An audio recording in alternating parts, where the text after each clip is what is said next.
All right, I'm sorry to get your attention this way, but people just don't seem to understand there literally were giants in the earth. Now, my background is molecules, and I have the absolute 100% evidence to prove this, and you'll see it very shortly.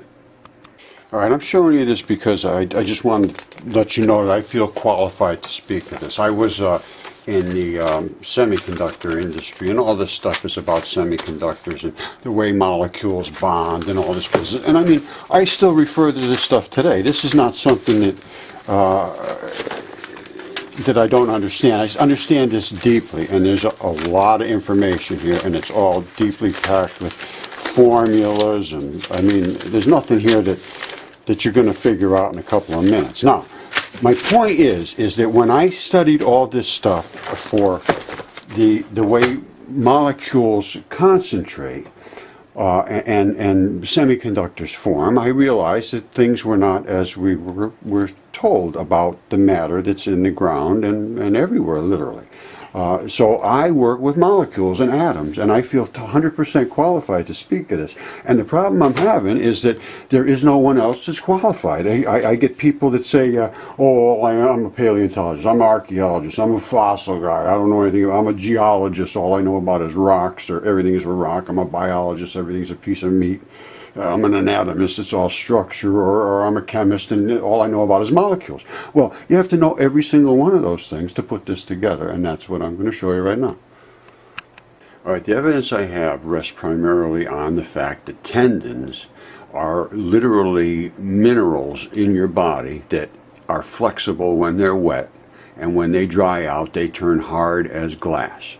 And they're made out of collagen type 1, which is a calcium-rich bone. Literally, it's the same thing your bones are made out of. However, when they're in the structure of connective tissues and tendons and fascia, they have a different anatomy to them, and they're like pine cone overlapping, and they have this lacy looking structure. And if you look, you're going to see that this is all the different types of, well, not all of them, but it may be all of them, but these are different types of tendons, and these are certain thing, and I will show you this type.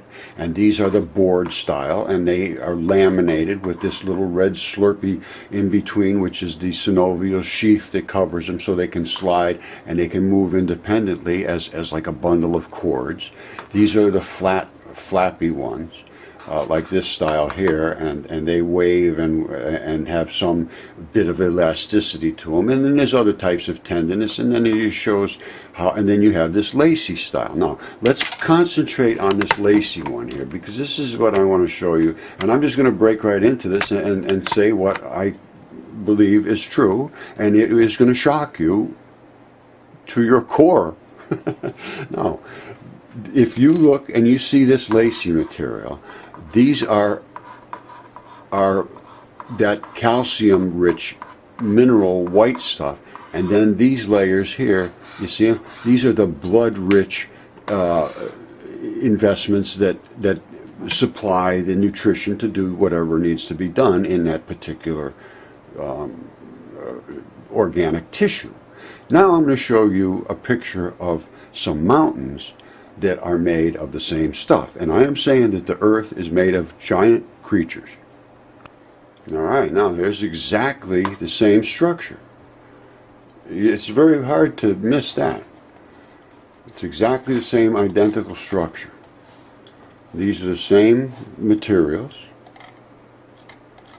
And that's the blood supply, and these are those little spiky little mineral rich parts. Now, I don't have sources on all of these pictures and so forth. If anybody's using anybody's pictures, please contact me and I'll give you credit for them. These things were sent to me by a lot of people, and I don't even know where they came from, but I do know that that these are geological features. They're found all over the world. It's not just here. You go out in the Grand Canyon out in the Midwest, I mean, into the west of the United States, it's just littered with things like this. Utah is unbelievable. I can go in Utah and find veins and arteries everywhere.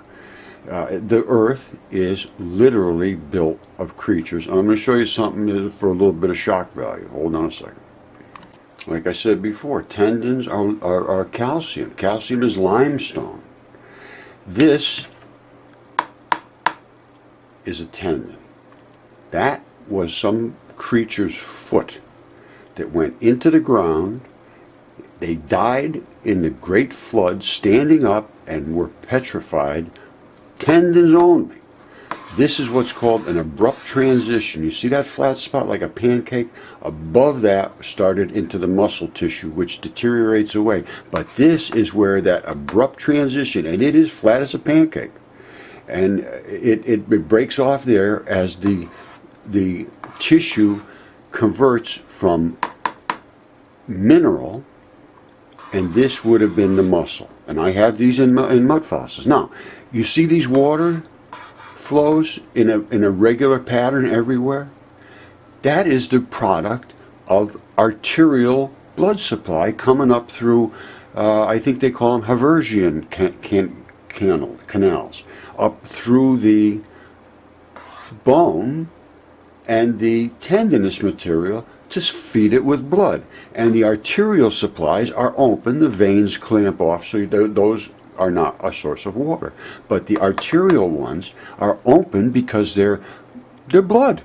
And when they died, the blood literally washes out, leaves the tubes open, so you have built-in plumbing. Now, here's where we're getting to the point of all pyramid-style structures. They started off with this. They built down. They didn't build up. These are made in blocks. I'm going to show you. These are actually literally blocks of stone. And the blocks of stone they took off, they didn't even have to hardly cut them. They come off in blocks that are almost perfect rectangles. And that's the way, and I will show you that the tendinous material that does that as well. And the stone at Baalbek is tendons. And those tendons were just picked up off the ground. They didn't work those. They didn't cut them out of anywhere. They were just falling on the ground from structures like this. And this would have been broken off and worked its way down and made into pyramids. And this would have been a big one.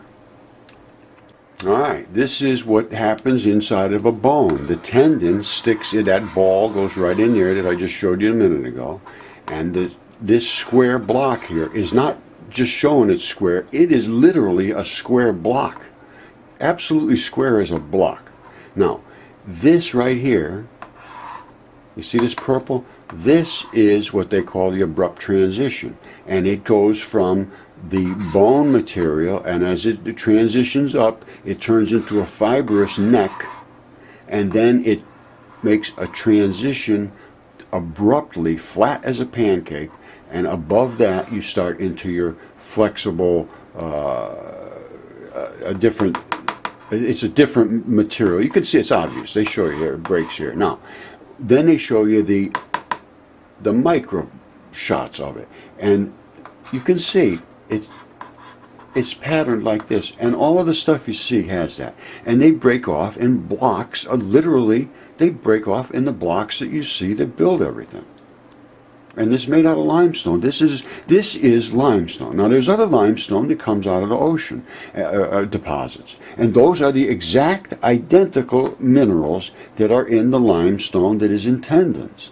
It's a natural collagen matter, number one, that creates structural things, including muscles, not muscles, bones, connective tissue, and tendons.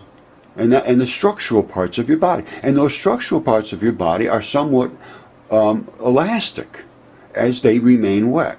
And if they remain wet, they will remain to some degree elastic, and then at some point they will dry out and petrify as the molecular, the pH levels don't change. See, in a body, there's a chemistry going on continuously, and that's why everything stays gooey and so forth. But once you die, that chemistry process of the conversion, sending this stuff, taking this stuff back, and it stops, and then things literally gas off and explode. All of the things that normally would be passing the gases back and forth and doing a natural process can't do that anymore. They literally blow your body up, and the decomposition creates gases. You explode.